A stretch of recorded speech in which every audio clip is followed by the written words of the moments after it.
Well, let's go to Peggy as we do, the very informed Peggy Grande with plenty going on in America.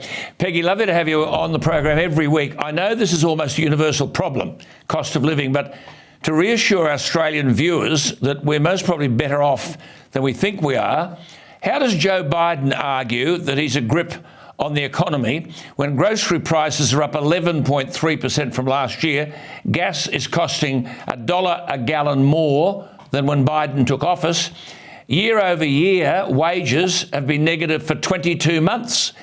How does the administration, the Democratic administration, defend those figures, Peggy? Well, thank you, Alan, for having me on. And let me just say, they can't defend it. They can't blame it away or excuse it away. The American people know what's happening, and they know who is to blame for this. This is Joe Biden, the Democratic Party. They all own this problem. All of this has come on them since Joe Biden took office. And to paraphrase my former boss, if you asked anybody across the nation, are they better off than they were 2 years ago, regardless of their political party, their resounding answer would be no. Yes. I mean, it's fashionable, isn't it, to denounce Donald Trump. But when Joe Biden took office, inflation was 1.4%. It's now 6.4%. And if you look at figures year on year, they're astonishing. Electricity up 11.9% in 12 months. Groceries 11.3%. Chicken 10.5%. Milk 11%. What about eggs? They must have killed all the chooks. 70.1%, bread 15%, potatoes 13%, baby food 10%, airline fares 26%, yet real wages are chasing these astronomical increases. I just ask you again, I mean, how on earth can the Democrats defend all of this?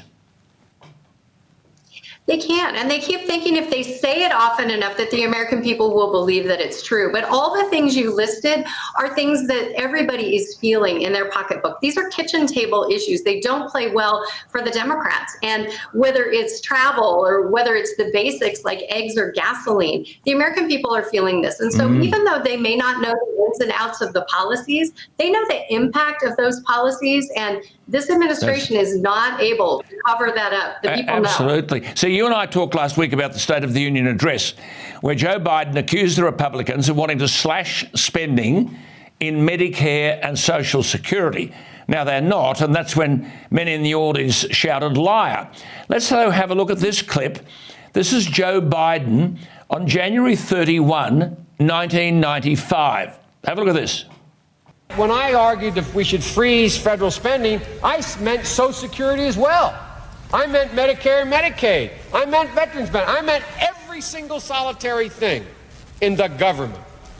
And I not only tried it once, I tried it twice, I tried it a third time, and I tried it a fourth time. That's unbelievable, isn't it? That's Joe Biden. When I argued that we should freeze federal spending, I meant Social Security as well. I meant Medicare and Medicaid. I meant veterans benefits. I meant every single solitary thing in the government. Peggy, these people think that the voter has no memory. Well, maybe Joe Biden has no memory either. And shockingly, I actually agree with him on this for once. We know that Joe Biden is a flip-flopper. We know that he is a hypocrite. But this goes deeper than that. This is a problem with his character. He looks at people who are hurting and shows no compassion. He's unwilling to tell the truth. It doesn't even care if you know whether or not he's telling the truth. And so his problems go deeper than just that.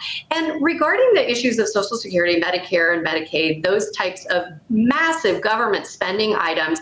I said this last week. I know neither party wants to tackle it. It's very politically unpopular, but they're going to have to because Joe Biden's own administration says all of those programs are headed for insolvency and quicker than we could imagine. So this is something that is going to have bipartisan attention and focus. We're going to need adults in the room to work it out and to find a way to grandfather in the people who are already covered. But the next generation cannot continue down the same path. That's exactly the problem here, I have to say. The issue here, though, is the very thing that he accused the Republicans of in the State of the Union address, he himself emphatically guaranteed in 1995.